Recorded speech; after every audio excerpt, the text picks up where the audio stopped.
అందరికీ వందనాలండి. అందరూ బాగున్నారు అనుకుంటున్నాను. ఇప్పటివరకు మనం యెహోషువ 1 నుంచి 15 అధ్యాయాలు చదువుకున్నాం.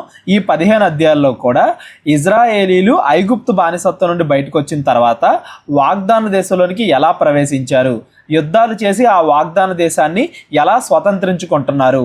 ఆల్రెడీ ఇజ్రాయేల్ గోత్రాల్లో రూబేను గోత్రం, గాదు గోత్రం, మనషే గోత్రంలో సగం మంది, అలాగే యూదా గోత్రం, వీళ్ళందరూ కూడా ఎలా స్థలాలు సంపాదించుకున్నారు, ఇవన్నీ కూడా మనం చదువుకుంటూ వచ్చాం.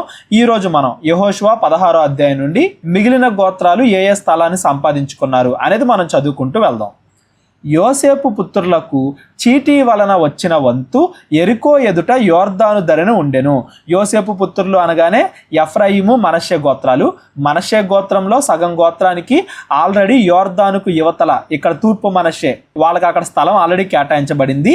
మనషే గోత్రంలో మిగిలిన సగము, అలాగే ఎఫ్రాయిము గోత్రం, ఈ 2 గోత్రాలకి చీటీ వలన ఆల్రెడీ మనం ముందే చదువుకున్నాం కదా, చీట్లు వేసి దేవుడే ఏ స్థలాన్ని ఎవరికి రావాలి, ఏ గోత్రానికి అని చీటీల వలన పంచుతున్నాడు అని మనం చదువుకున్నాం.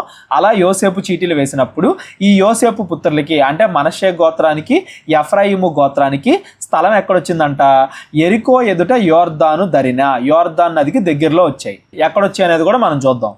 తూర్పుననున్న ఆ యెరికో ఏటి వెంబడిగా యెరికో నుండి బేతేలు మన్య దేశము వరకు అరణ్యము వ్యాపించును. అది బేతేలు నుండి లూజు వరకు పోయి అతారోతు అర్కీల సరిహద్దు వరకు సాగి కింది బెత్హోరోను వరకును గెజెరు వరకును పటమటి వైపుగా ఎప్లేతీల సరిహద్దు వరకును వ్యాపించెను. దాని సరిహద్దు సముద్రము వరకు సాగెను. అక్కడ యోసేపు పుత్రులైన మనషే ఎఫ్రాయిములు స్వాస్థ్యము పొందిరి. ఈ మనషే ఎఫ్రాయిములకి ఏ స్థలాన్ని ఇచ్చాడు దేవుడు అనేది ఇక్కడ చెప్తున్నాడు. ఒకసారి మ్యాప్లో చూడండి మీరు అందరూ కూడా. ఇక్కడ నుండి ఇదంతా కూడా ఈ మనషే, ఎఫ్రాయిము ఈ 2 గోత్రాలకి కూడా దేవుడు ఇచ్చినట్టుగా మనం చదువుకుంటూ వస్తాం. ఇప్పుడు ఈ అధ్యాయం అంతా ఇదే. ఈ ప్లేస్ని దేవుడు యోసేపు యొక్క కుమారుల గోత్రాలకి అంటే మనషే గోత్రానికి, ఎఫ్రాయిము గోత్రానికి ఎలా పంచుతున్నాడు అనేది మనం చూసుకుంటూ వెళ్దాం, చదువుకుంటూ వెళ్దాం. ముందుగా ఎఫ్రాయిము గోత్రం గురించి చెప్తున్నాడు.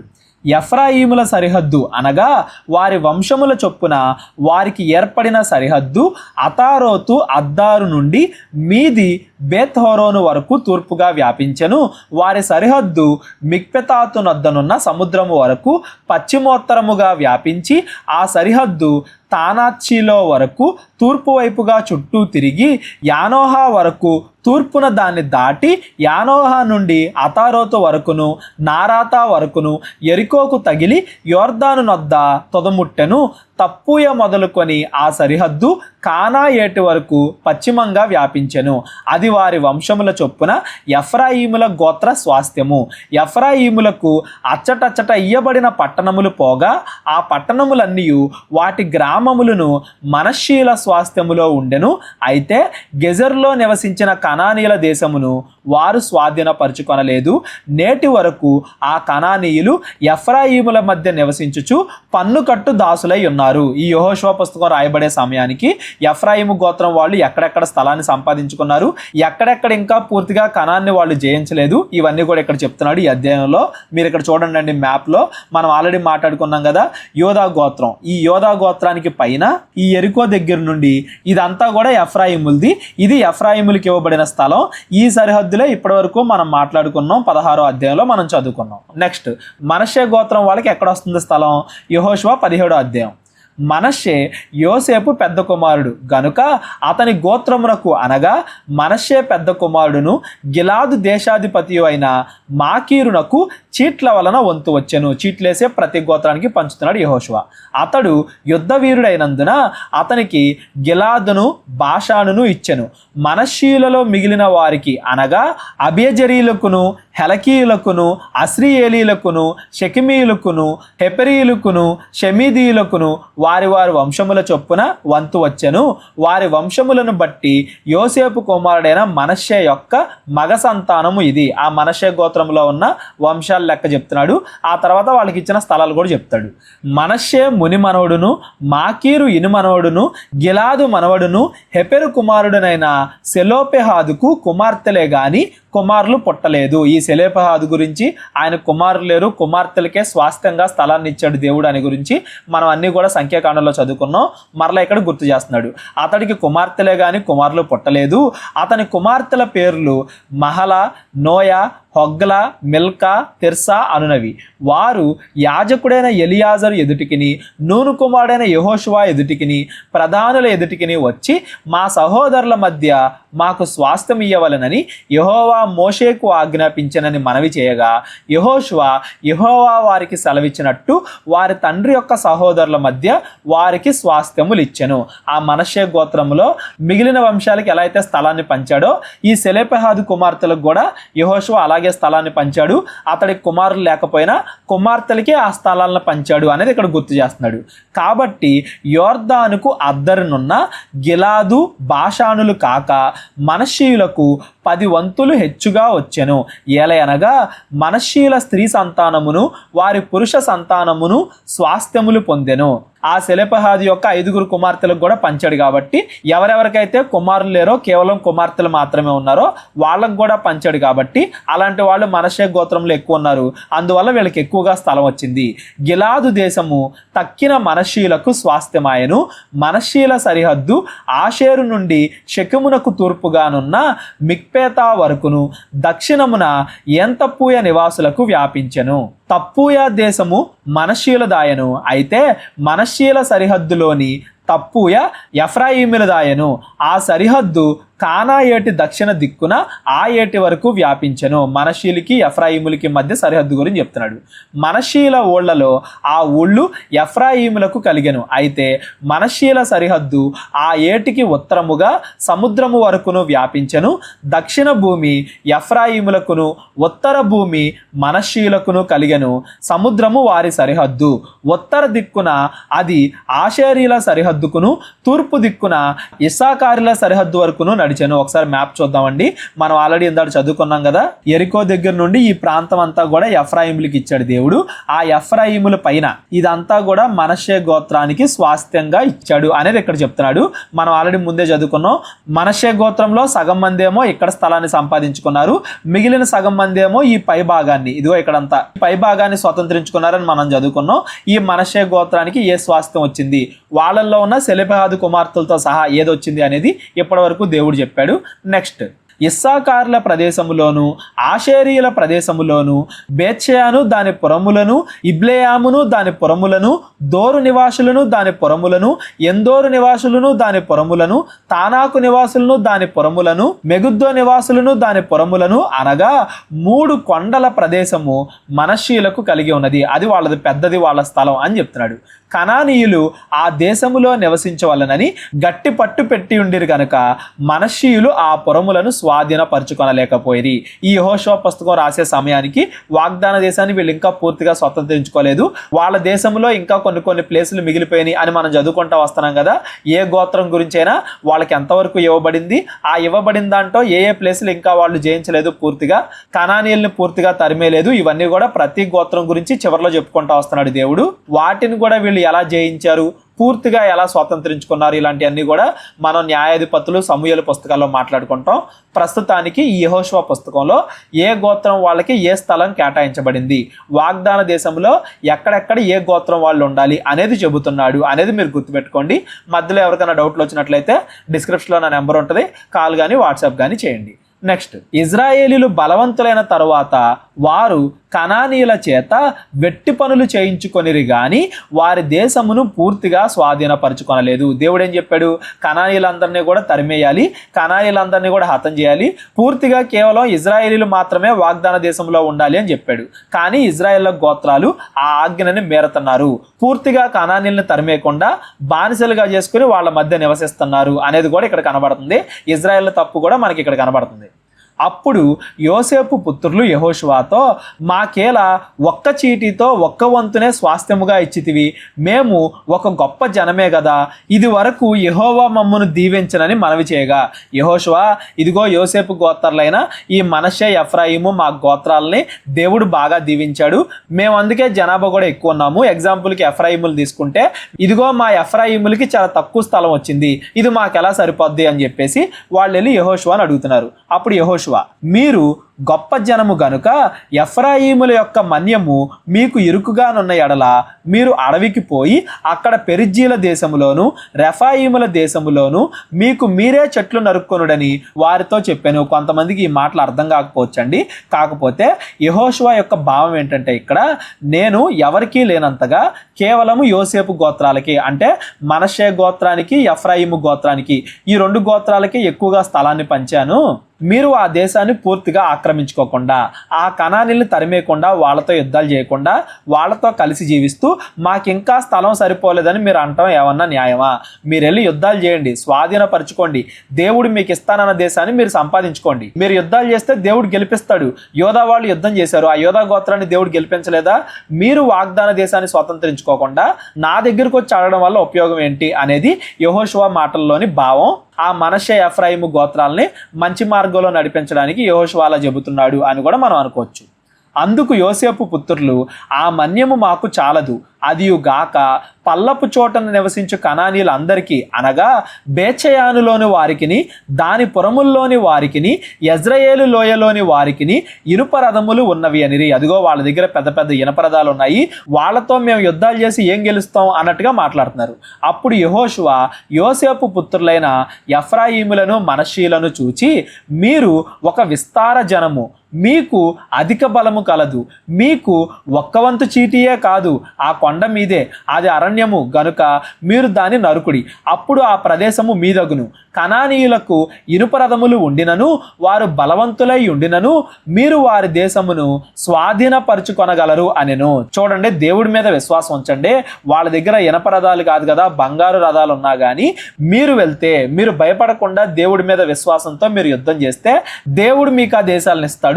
మనుషులను చూసి మీరు భయపడతా ఎక్కడికక్కడ అలవాటు పడిపోతా ఉంటే మీరు మీకు ఇచ్చిన దేశాన్ని ఎలాగ పూర్తిగా స్వాతంత్రించుకోగలరో మనం ముందే మాట్లాడుకున్నాం కదా. ఎఫ్రాయిములకిను మనష్షే గోత్రానికి దేవుడు చాలా ఎక్కువ స్థలం ఇచ్చాడని. మీకు అంత స్థలం ఇచ్చినా కానీ మీరు మీ మధ్యనున్న కనానీలను పూర్తిగా ఎలగొట్టకుండా వాళ్ళని పూర్తిగా జయించకుండా వాళ్ళని మీ మధ్యలోనే పెట్టుకుని నివసిస్తూ మాకు ఇచ్చిన స్థలం ఇంకా సరిపోలేదు అంటే ఎలాగా? మీరు వెళ్ళండి, యుద్ధాలు చేయండి, దేవుడి మీద నమ్మకాన్ని కలిగి ఉండండి, ముందు మీలో ఉన్న భయాన్ని పోగొట్టుకోండి, అప్పుడు దేవుడు మీకు దయచేస్తాడు అని యెహోషువ వాళ్ళకి సమాధానం చెప్తున్నాడు. నెక్స్ట్ మనష్షే గోత్రం అయిపోయింది, ఎఫ్రాయిము గోత్రం అయిపోయింది, యూదా గోత్రం అయిపోయింది, గాదు గోత్రం అయిపోయింది, రూబేను గోత్రం అయిపోయింది. ఇంకా ఎన్ని గోత్రాలు మిగిలి ఉన్నాయి? 5 గోత్రాలు అయిపోయాయి కాబట్టి ఇంకా 7 గోత్రాలు మిగిలి ఉన్నాయి. ఆ 7 గోత్రాలకి ఎలా స్థలాన్ని పంచిపెడుతున్నాడు అనేది మనం చదువుకుంటూ వెళ్దాం. యెహోషువ 18వ అధ్యాయం. ఇజ్రాయేలీలు ఆ దేశమును స్వాధీనపరుచుకొనిన తరువాత వారందరూ షిలోహునకు కూడి వచ్చి అక్కడ ప్రత్యక్ష గుడారము వేసిరి. చాలా మందికి వస్తుంది సందేహం, ఇజ్రాయెల్ వచ్చారు కదా వాగ్దాన దేశంలోనికి, వాళ్ళ మధ్యలో ప్రత్యక్ష గుడారం ఉంది కదా, ఆ ప్రత్యక్ష గుడారాన్ని వాళ్ళు ఎక్కడ పెట్టారు అని చెప్పేసి ఇక్కడ చెప్తున్నాడు. దానికి సమాధానం షిలోహు అనే ప్లేస్లో ఆ ప్రత్యక్ష గుడారాన్ని పెట్టారు. ఎక్కడుంది ఆ షిలోహు? చూడండి మీరు అందరూ కూడా, వాగ్దాన దేశానికి మధ్యలో, కరెక్ట్గా మధ్యలో ఇదిగో ఇక్కడ ఉంది షిలోహు. ఈ షిలోహు అనేది ఎవరి ప్రాంతంలో ఉంది? ఎఫ్రాయిములకి ఎక్కడైతే దేవుడు స్థలాన్ని ఇచ్చాడో ఆ ఎఫ్రాయిముల ప్లేస్ మధ్యలో ఈ షిలోహు అనేది ఉంది. ఈ షిలోహు అనే దగ్గర ప్రత్యక్ష గుడారాన్ని పెట్టారు. నెక్స్ట్, ఇజ్రాయేలీల్లో స్వాస్థ్యములు ఇంకా పొందని 7 గోత్రములు ఉండెను. 5 గోత్రాలకు పంచబడింది, ఇంకా 7 గోత్రాలు ఉన్నాయి. కావున యెహోషువ ఇజ్రాయేలీలతో ఇట్లనెను, మీ పితరుల దేవుడైన యెహోవా మీకు ఇచ్చిన దేశమును స్వాధీనపరుచుకొని వెళ్లకుండా మీరు ఎన్నాళ్ళు తడవు చేసేదరు? మీరు ఇంకా యుద్ధాలు చేయకుండా ఎన్నాళ్ళు ఉంటారు? వెళ్ళండి, యుద్ధాలు చేయండి, వాగ్దాన దేశాన్ని స్వాధీనపరచుకోండి, దేవుడు మిమ్మల్ని గెలిపిస్తాను, మీకు తోడుంటాను అని చెప్పాడు కదా. ప్రతి గోత్రము నుండి 3 మనుషులను నా యొద్దకు రప్పించిన ఎడల నేను వారిని పంపెదను. వారు లేచి దేశ సంచారము చేయుచు ఆయా స్వాస్థ్యముల చొప్పున దాని వివరములను రాసి నా యొద్దకు తీసుకొని వచ్చెదరు. వారు 7 వంతులుగా దాన్ని పంచుకొందురు. యూదా వంశస్థులు దక్షిణ దిక్కున తమ సరిహద్దు లోపల నిలిచి ఉండవలెను. యోసేపు పుత్రులు ఉత్తర దిక్కున తమ సరిహద్దు లోపల నిలిచి ఉండవలెను. మీరు 7 వంతులుగా దేశ వివరములను రాసి నా యొద్దకు తీసుకొని రావలెను. నేను ఇక్కడ మన దేవుడైన యెహోవా సన్నిధిని మీ నిమిత్తము వంతు చీట్లు వేసేదను. ఎవరెవరికైతే వాగ్దాన దేశం ఆల్రెడీ పంచబడిందో వాళ్ళు కాకుండా మిగిలిన వాళ్ళందరికి కూడా చీట్లు వేసి వాగ్దాన దేశాన్ని పంచుతాను. లేవీలకు మీ మధ్య ఏ వంతును కలగదు.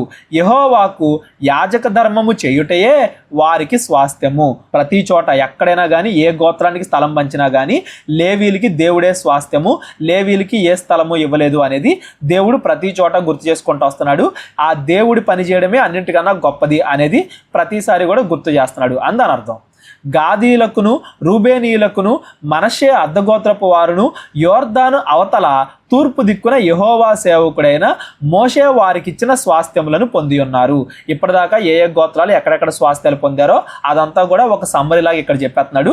మిగిలిన 7 గోత్రాలకే కూడా మీరు ఇంకే అన్నాళ్ళు ఖాళీగా ఉంటారు, వెళ్ళండి, యుద్ధాలు చేయండి, మీకు ఇచ్చిన దేశాన్ని మీరు స్వతంత్రించుకోండి అని వాళ్ళకు కూడా యెహోషువ బోధిస్తున్నాడు. ఆ మనుష్యులు లేచి, కొంతమంది మనుషులను ఏర్పాటు చేసుకోమన్నాడు కదా యెహోషువ, ఆ మనుషులు లేచి ప్రయాణము కాగా యెహోషువ దేశ వివరములను రాయుటకు వెళ్ళబో వారితో, మీరు ఆ దేశములో బడి నడుచుచు దాని వివరములు రాసి నా యొద్దకు తిరిగి రండి. అప్పుడు నేను షిలోహులో మీ కొరకు యెహోవా సన్నిధిని వంతు చీట్లు వేయించదను అనగా, మీరు వెళ్ళండి, అన్నిటిని కూడా చూడండి, ప్లేసెస్ నా దగ్గర తీసురండి, చీట్లు వేద్దాం, మీకు ఏ దేశాన్ని దేవుడు ఇస్తాడో ఆ దేశాన్ని మీరు వెళ్ళి యుద్ధం చేసి స్వతంత్రించుకోండి అని యెహోషువ వాళ్ళతో చెప్పాడు. ఆ మనుషులు వెళ్ళి దేశ సంచారము చేయుచు 7 వంతులుగా గ్రామముల చొప్పున దాని వివరములను పుస్తకములో రాసి షిలోహులోని పాలెములోనున్న యెహోషువ యొద్దకు వచ్చిరి. వారి కొరకు యెహోషువ షిలోహులో యెహోవా సన్నిధిని వంతు చీట్లు వేసి వారి వారి వంతుల చొప్పున ఇజ్రాయేలీలకు దేశమును పంచిపెట్టెను. మిగిలిన 7 గోత్రాలకి కూడా స్థలాన్ని పంచిపెట్టాడు. ఏ స్థలాలు పంచిపెట్టాడో మనం చదువుకుంటూ వెళ్దాం. బెన్యామీనీల గోత్రమునకు వారి వంశముల చొప్పున వంతు చీటీ వచ్చెను. వారి చీటీ వలన కలిగిన సరిహద్దు యూదా వంశస్థుల సరిహద్దుకును యోసేపు పుత్రుల సరిహద్దునకును మధ్యను ఉండెను. ఉత్తర దిక్కున వారి సరిహద్దు యోర్దాను మొదలుకొని యెరికోకు ఉత్తర దిక్కున పోయి పడమరగా కొండల దేశము వరకు వ్యాపించెను. దాని సరిహద్దు బెతావెను అరణ్యము వరకు సాగెను. అక్కడి నుండి ఆ సరిహద్దు లూజు వైపున అనగా బేతేలను లూజు దక్షిణము వరకు సాగి కింద బేత్హోరోనుకు దక్షిణ వైపునున్న కొండ మీది అతారోతు అద్దారు వరకు వ్యాపించెను. అక్కడి నుండి దాని సరిహద్దు దక్షిణమున బేత్హేరోనుకు ఎదురుగానున్న కొండ నుండి పడమరగా దక్షిణమునకు తిరిగి అక్కడి నుండి యూదా వంశస్థుల పట్టణమైన కిర్యాత్బాలు అనగా కిర్యత్యారీము వరకు వ్యాపించెను. అది పడమటి దిక్కు.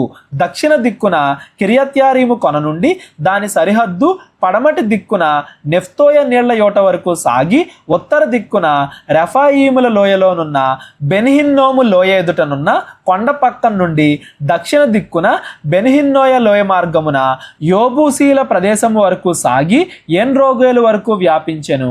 అది ఉత్తర దిక్కు నుండి ఎన్ షెమెషు వరకు వ్యాపించి అదుమ్మీనకు ఎక్కుచోటికి ఎదురుగానున్న గెలీలోతు వరకు సాగి రూబేనీయుడైన బోహతు రాతి యొద్ద దిగెను.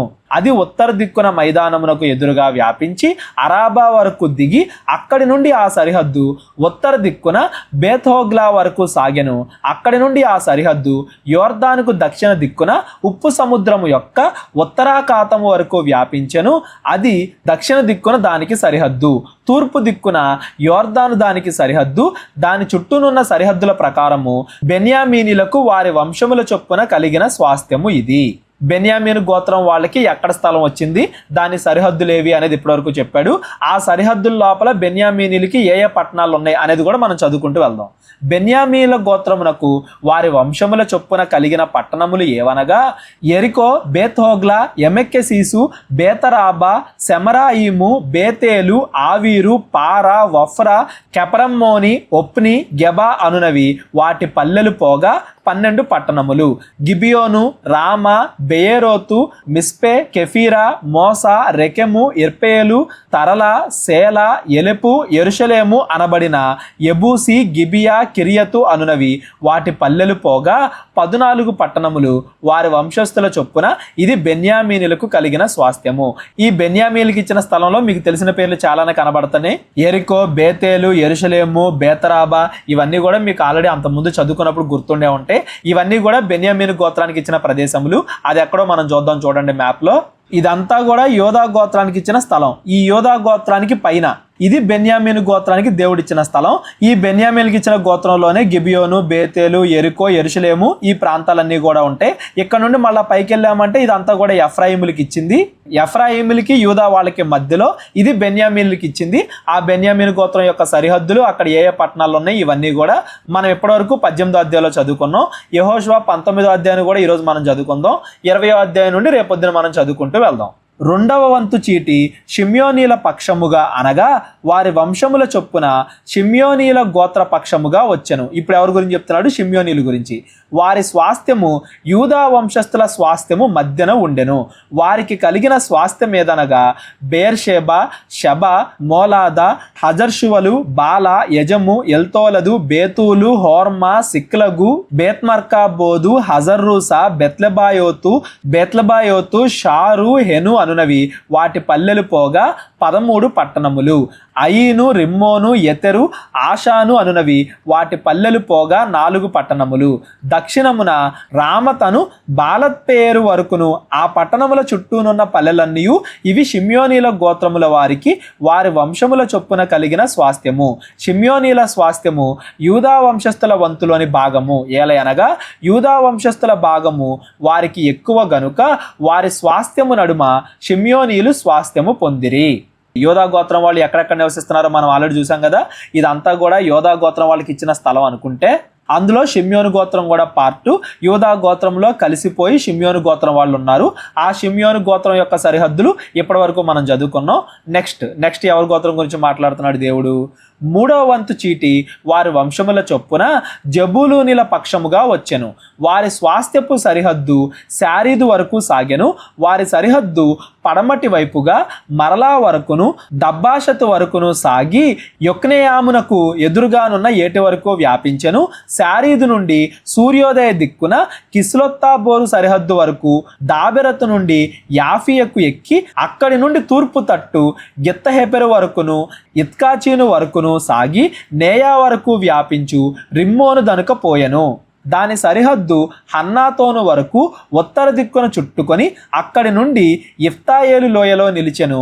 కట్టాతు, నహలాలు, షిమ్రోను, ఇదల, బెత్లహేము అను 12 పట్టణములు వాటి పల్లెలను, ఆ పట్టణములు వాటి పల్లెలను వారి వంశముల చొప్పున జబూలూనీలకు కలిగిన స్వాస్థ్యము. ఈ జబూలూను గోత్రం వాళ్ళకి ఏ స్థలాలు ఇచ్చినది ఇక్కడ చెప్తున్నాడు.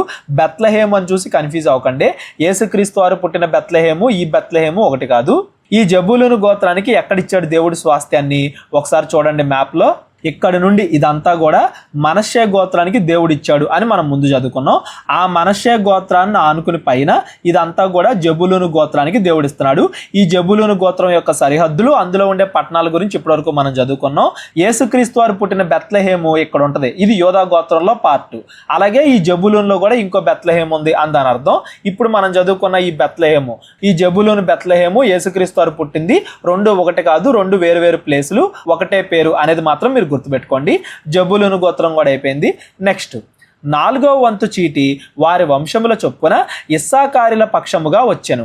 వారి సరిహద్దు యజ్రయేలు, కెసుల్లోతు, షూనేము, హపరాయిము, షియోను, అనహరాతు, రబ్బీతు, కిష్యోను, అబెసు, రెమెతు, ఎన్గన్నీము, ఎన్హద్ద, బెత్పస్సెసు అను స్థలము వరకును సాగి తాబోరు, షహచీమ, బేత్షెమెషు అను స్థలములను దాటి యోర్దాను వరకు వ్యాపించెను. వాటి పల్లెలు గాక 13 పట్టణములు వారి కాయను. అవి వాటి పల్లెలతో కూడా వారి వంశముల చొప్పున ఇస్సాకారుల గోత్రమునకు కలిగిన స్వాస్థ్యము. ఈ ఇస్సాకారులకి ఎక్కడిచ్చాడు చూద్దాం గోత్రాన్ని దేవుడు. మ్యాప్ చూడండి మళ్ళా ఒకసారి. ఇదంతా కూడా మనష్షే గోత్రానికి ఇచ్చాడు అని మనం చదువుకున్నాం. ఇదంతా కూడా జబూలూను గోత్రానికి ఇచ్చాడు అని మనం చదువుకున్నాం. ఈ రెండిటికి మధ్యలో ఇదంతా కూడా దేవుడు ఇప్పుడు ఇస్సాకారు గోత్రానికి ఇస్తున్నాడు. ఇటువైపేమో వాళ్ళకి యోర్దాన్ నది సరిహద్దు, పైనేమో జబూలూను సరిహద్దు, కిందేమో మనష్షే గోత్రం సరిహద్దు, ఇటువైపేమో యోర్దాన్ నది సరిహద్దు. ఈ మధ్యలో ఇస్సాకారీలకి ఈ మధ్యలో స్థలాన్ని ఇచ్చాడు దేవుడు అని దాని అర్థం. ఈ ఇస్సాకారు గోత్రం యొక్క సరిహద్దులు, అందులో ఉండే పట్టణాలు ఇవన్నీ కూడా ఇప్పటి వరకు మనం చదువుకుంటూ వచ్చాం. నెక్స్ట్ ఏ గోత్రానికి పంచుతున్నాడు దేవుడు?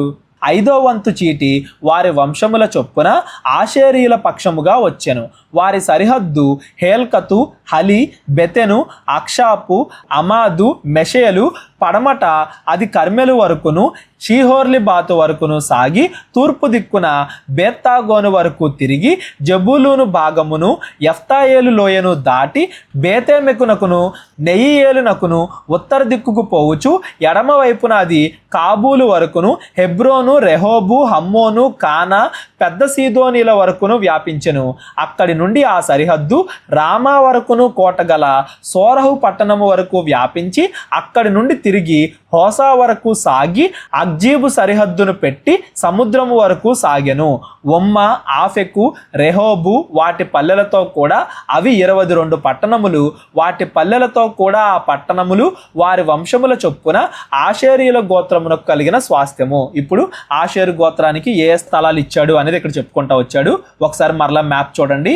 ఇదంతా కూడా దేవుడు మనష్షే గోత్రానికి ఇచ్చాడు, ఇదంతా కూడా ఇస్సాకారు గోత్రానికి ఇచ్చాడు, ఇదంతా కూడా జబూలూను గోత్రానికి ఇచ్చాడు. ఆ జబూలూను గోత్రానికి పైన ఇదంతా కూడా ఆషేరు గోత్రానికి దేవుడు ఇచ్చిన స్థలం, దాని యొక్క సరిహద్దు, అందులో ఉన్న పట్టణాలు, ఇవన్నీ కూడా ఇప్పటివరకు మనం మాట్లాడుకుంటా వచ్చాము అని దాని అర్థం. నెక్స్ట్ ఏ గోత్రం గురించి మాట్లాడుతున్నాడు, ఇవన్నీ కూడా మనకి చదవడానికి కొంచెం కష్టంగా, బోరింగ్గా అనిపించవచ్చండి. కానీ ఇజ్రాయేలీలకి చాలా ముఖ్యమైనవి. వాళ్ళు వాగ్దాన దేశంలో ఇంకా కలకాలం నివసిస్తారు కాబట్టి వాళ్ళకి మాత్రం చాలా ముఖ్యమైనవి వాళ్ళ సరిహద్దులు, వాటిలో ఉండే పట్టణాలు అనేది మీరు గమనించండి. 6వ వంతు చీటి వారి వంశముల చొప్పున నఫ్తాలీల పక్షమున వచ్చెను.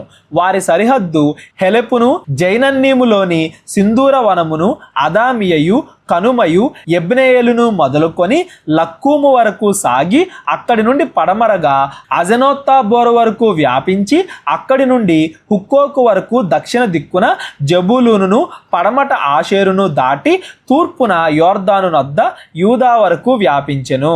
కోటగల పట్టణములు ఏవనగా జిద్దీము, జేరు, హమ్మతు, రక్కతు, కిన్నెరతు, అదామ, రామ, హాసోరు, కెదెషు, Edrei, ఇన్హాసోరు, Iron, Migdalel, Horem, బెతనాతు, Beth Shemesh అనునవి వాటి పల్లెలు కాక 19 పట్టణములు.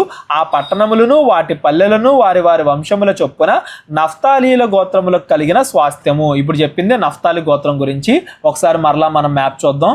ఇప్పటిదాకా మనం మాట్లాడుకున్నాం కదా, ఇదంతా కూడా ఆషేరు గోత్రం, ఇదంతా కూడా జబూలూను గోత్రం, ఇదంతా కూడా ఇస్సాకారు గోత్రం, ఆ కింద అంతా కూడా మనష్షే గోత్రం. వీటన్నింటికి మధ్యలో ఇక్కడ నుండి ఇదంతా కూడా నఫ్తాలి గోత్రం. ఈ నఫ్తాలి గోత్రానికి దేవుడు ఏ స్థలాన్ని ఇచ్చాడు, దాని సరిహద్దులు ఏంటి, వాటి మధ్యలో ఉండే పట్టణాలు ఏంటి, ఇవన్నీ కూడా ఇప్పటివరకు మనం చదువుకుంటా వచ్చాం. ఆ యోర్దాన్ నదికి చాలా దగ్గరగా అనుకొని ఈ నఫ్తాలి గోత్రం ఉంది అనేది ఇప్పటివరకు చదువుకుంటా వచ్చాం. ఇక ఆఖరిది 7వ వంతు, అంటే దీంతో 12 గోత్రాలకి పనిచేసినట్టు అవుద్ది. ఆఖరిగా దాను గోత్రం గురించి మాట్లాడుతున్నాడు. ఈ చీటి 7వ వంతు చీటి వారి వంశముల చొప్పున దానియేల పక్షముగా వచ్చెను. వారి స్వాస్థ్యపు సరిహద్దు జొరియా, ఎష్తాయోలు, ఇర్షెమెషు, షేల్బీను, అయ్యాలోను, యత్లా, ఎలోను, తిమ్నా, ఎక్రోను, బాలాత, యెహుదు, బెనేబెరకు, గత్రిమ్మోను, మేర్కోను, రక్కోను, యాపో అను స్థలములకు వ్యాపించెను. దానియేల సరిహద్దు వారి యొద్ద నుండి అవతలకు వ్యాపించెను. దానియేలు బయలుదేరి లెషము మీద యుద్ధము చేసి దాన్ని పట్టుకొని కొల్లగొట్టి స్వాధీనపరుచుకొని దానిలో నివసించి తమ పితరుడైన దాను పేరును బట్టి ఆ లెషమునకు దాను అను పేరు పెట్టిరి. వాటి పల్లెలు కాక ఈ పట్టణములు వారి వంశముల చొప్పున దానియేల గోత్రమునకు కలిగిన స్వాస్థ్యము. ఆ దాను గోత్రం వాళ్ళు ఎక్కడెక్కడ యుద్ధాలు చేశారు, ఎక్కడెక్కడ వరకు స్థలాన్ని సంపాదించుకున్నారు, ఆ దాను గోత్రం వాళ్ళకి వాగ్దాన దేశంలో ఎక్కడ స్థలం సంపాదించబడింది అనేది ఇక్కడ చెప్తున్నాడు. ఒకసారి మరలా మ్యాప్ చూడండి. ఈ కింద అంతా కూడా యోధా గోత్రాన్ని మనం చదువుకున్నాం కదా, ఈ పైన అంతా కూడా ఎఫ్రాయిము గోత్రం అని మనం చదువుకున్నాం కదా, ఇటువైపు ఏమో బెన్యామీను గోత్రం అని మనం చదువుకున్నాం కదా. వీటన్నింటికి మధ్యలో ఇక్కడ దాను గోత్రానికి దేవుడు స్థలాన్ని ఇచ్చాడు. ఆ దాను గోత్రం యొక్క సరిహద్దులు, అక్కడ వాళ్ళకి ఏ ఏ పట్టణాలు ఇవ్వబడ్డాయి, ఇవన్నీ కూడా ఇప్పటివరకు దేవుడు చెప్పుకుంటా వచ్చాడు ఈ దాను గోత్రం గురించి. ఈ దాను గోత్రంతో ఇజ్రాయెల్ 12 గోత్రాలకి కూడా దేవుడు వాగ్దాన దేశాన్ని పంచిపెట్టేసినట్టయింది. ఆ తర్వాత ఏం చెప్తున్నాడు యెహోషువ, చదువుకుంటూ వెళ్దాం. సరిహద్దులను బట్టి ఆ దేశమును స్వాస్థ్యములుగా పంచిపెట్టుట ముగించిన తరువాత ఇజ్రాయేలీలు నూను కుమారుడైన యెహోషువాకు స్వాస్థ్యం ఇచ్చిరి. యెహోషువ ఇప్పటివరకు వీళ్ళని నడిపించాడు కదా నాయకుడిలాగా, యెహోషువాకు కూడా కొంత స్థలాన్ని ఇచ్చారు. యెహోషువ గోత్రం ఏ గోత్రం? ఎఫ్రాయిము గోత్రం. ఆ ఎఫ్రాయిము గోత్రములో కొంత స్థలాన్ని కేవలం యెహోషువ కోసం ఇచ్చారు. యెహోవా సెలవిచ్చిన దాన్ని బట్టి వారు అతడు అడిగిన పట్టణమును అనగా ఎఫ్రాయిముల మన్య ప్రదేశములోనున్న తిమ్నత్సెరహును అతనికి ఇచ్చిరి. అతడు ఆ పట్టణమును కట్టించి దానిలో నివసించెను. యాజకుడైన ఎలియాజరును నూను కుమారుడైన యెహోషువాయు ఇజ్రాయేళ్ల గోత్రముల యొక్క పితరుల కుటుంబములోని ముఖ్యులను షిలోహులోనున్న ప్రత్యక్ష గుడారమునొద్ద యెహోవా సన్నిధిని చీట్ల వలన పంపకము చేసిన స్వాస్థ్యములు ఇవి. యెహోషువాతో పాటు ఎవరున్నారండి? ప్రధాన యాజకుడైన ఎలియాజరు, అహరోను కుమారుడైన ప్రధాన యాజకుడు అయిన ఎలియాజరు, యెహోషువ వీళ్ళిద్దరూ కలిసి చీట్ల ద్వారా ఇజ్రాయేలీలకి వాగ్దాన దేశాన్ని పంచిపెట్టారు. అప్పుడు వారు దేశమును పంచిపెట్టుట ముగించిరి. దీంతో ఇజ్రాయేల్ 12 గోత్రాలకి కూడా వాగ్దాన దేశం పూర్తిగా పంచబడింది అని దాని అర్థం. ఒకసారి మనం అన్ని కూడా చూసుకుంటూ వద్దాం. ఈ యోర్దాన్ నదికి యువతల మనషే గోత్రం అర్ధభాగానికి పంచిపెట్టబడింది. ఆ పైన యోర్దానికి యువతల భాగంలో నఫ్తాలికి ఇవ్వబడింది. దాన్ని ఆనుకునే ఆషేరు గోత్రానికి ఇవ్వబడింది. దాని కింద జబూలూను గోత్రానికి ఇవ్వబడింది. దాని కింద ఇస్సాకారు గోత్రానికి ఇవ్వబడింది. మనషే గోత్రంలో మిగతా అర్ధభాగానికి ఇవ్వడం జరిగింది. ఇటువైపు ఏమో గాదు గోత్రానికి ఇవ్వబడింది ఈ స్థలం అంతా కూడా. ఆ కిందేమో రూబేను గోత్రానికి ఇవ్వబడింది. ఇటువైపు ఏమో ఇక్కడ ఎఫ్రాయిము గోత్రం, ఇక్కడ దాను గోత్రం, ఇక్కడ బెన్యామీను గోత్రం, ఈ కింద అంతా కూడా యోధా గోత్రం. ఇలాగా ఇజ్రాయెల్ 12 గోత్రాలకి కూడా వాగ్దాన దేశాన్ని దేవుడు పూర్తిగా పంచిపెట్టాడు యెహోషువ ద్వారా అనేది ఇప్పటి వరకు ఈ 19వ అధ్యాయం వరకు మనం చదువుకున్నాం. ఈ మ్యాప్ను కూడా నేను డిస్క్రిప్షన్లో ఇమేజ్ లింక్ ఇస్తాను. ఎవరికన్నా కావాలంటే మరలా ఒకసారి చూడండి. ఈ ఇమేజ్ అనేది డిస్క్రిప్షన్లో ఉంటుంది. యెహోషువ 20వ అధ్యాయం నుండి రేపొద్దున మనం చదువుకుందాం. ఈ రోజు 16 నుండి 19 అధ్యాయాల వరకు మనం చదువుకున్న దాంట్లో ఇజ్రాయేలీల మిగిలిన గోత్రాలన్నింటికీ కూడా నిన్నేమో యోధా గోత్రం గురించి, అంతకుముందు పంచిపెట్టబడిన రూబేను, గాదు, మనష్షే అర్ధ గోత్రం వాటి గురించి చదువుకున్నాం. ఈ రోజు మిగిలిన 9.5 గోత్రాలకి కూడా వాగ్దాన దేశంలో ఎక్కడెక్కడ పంచిపెట్టబడింది అనేది 16వ అధ్యాయం నుండి మనం చదువుకుంటా వచ్చాం. ఇవన్నీ కూడా ఊరి పేర్లు ప్రస్తుతానికి మనకు అనవసరం, వాటి సరిహద్దులు మనకు అనవసరం. కాకపోతే వాగ్దాన దేశాన్ని చీట్ల వారీగా వాళ్ళకి దేవుడు పంచేస్తున్నాడు. ఏదైతే అబ్రహాముకు వాగ్దానం చేశాడో, యాకోబుకు వాగ్దానం చేశాడో, మోషేకి వాగ్దానం చేశాడో, ఇజ్రాయేలీకి ఏ దేశాన్ని ఇస్తానని చెప్పి 45 సంవత్సరాల క్రితం ఐగుప్తు దేశంలో నుండి దేవుడు ఇజ్రాయేల్ని రప్పించాడో ఆ వాగ్దాన దేశాన్ని ఇక్కడ ఇజ్రాయేలీలకి పంచిపెట్టేశాడు. ఎవరి స్వాస్థ్యం వాళ్ళకి ఇవ్వబడింది. అందులో కొంతవరకు ప్లేస్ని సంపాదించుకున్నారు. మిగిలిన దాని వరకు యుద్ధాలు చేసి ఇంకా సంపాదించుకోవాలి. దేవుడు తోడై ఉంటాడు కాబట్టి మీరు వెళ్ళండి, దాన్ని స్వాధీనపరచుకోండి అని చెప్పేసి యెహోషువ గోత్రాల వాళ్ళందరికి కూడా చెప్తున్నాడు. ఇంకా ఏం జరిగింది అనేది యెహోషువ 20వ అధ్యాయంలో మనం మాట్లాడుకుందాం. లేవీలకి ఆ గోత్రాలన్నింటికి మధ్యలో ఎలాంటి స్థలాలు ఇవ్వబడ్డాయి, ఆశ్రయపురాలు, యెహోషువ ఇంకా చివరిలో ఏం చెప్తున్నాడు అవన్నీ కూడా రేపొద్దున మనం మాట్లాడుకుందాం. మోస్ట్లీ ఎల్లుండితో యెహోషువ పుస్తకం మనకు కంప్లీట్ అయిపోద్ది. ఆ తర్వాత నుండి న్యాయాధిపతుల పుస్తకాలు మనం మాట్లాడుకుంటాం. ఇజ్రాయెల్ చరిత్ర మనకు అర్థం అవ్వాలి అంటే ఈ యెహోషువ పుస్తకం చాలా ముఖ్యమైనది అనేది మీరు అందరూ కూడా గుర్తుపెట్టుకోండి. ఇప్పుడు దాకా మనం చదువుకున్న దాంట్లో ఎవరికైనా ఏమైనా డౌట్స్ వచ్చినట్లయితే డిస్క్రిప్షన్లో నా నెంబర్ ఉంటుంది, కాల్ కానీ వాట్సాప్ కానీ చేయండి. మా పరిచర్య కోసం ప్రార్థించండి. ప్రేరేపణ కలిగిన వాళ్ళు మా పరిచర్యకు సహకరించండి. అందరికీ వందనాలు. దేవుడు మిమ్మల్ని అందరినీ కూడా దీవించి ఆశీర్వదించును గాక. అందరికీ వందనాలండి. కేవలం 30 వీడియోస్లో బైబిల్ నేర్చుకోండి అనే ఎంతో విలువైన ఈ కోర్స్ జస్ట్ ₹1 మీకు కావాలి అంటే మీ పేరు, మీ ఊరు ఈ నెంబర్కి వాట్సాప్ చేయండి. ఈ కోర్సులో ఏ విషయాలు ఉంటాయో ముందుగానే తెలుసుకోవడానికి ఈ వీడియో పాస్ చేసి టాపిక్స్ అన్నీ చదువుకోండి. క్రైస్తవులందరూ ఈ బైబిల్ కోర్స్ వినాలి అని మేము కోరుకుంటున్నాం. అందరినీ దేవుడు దీవించును గాక. ఆమెన్.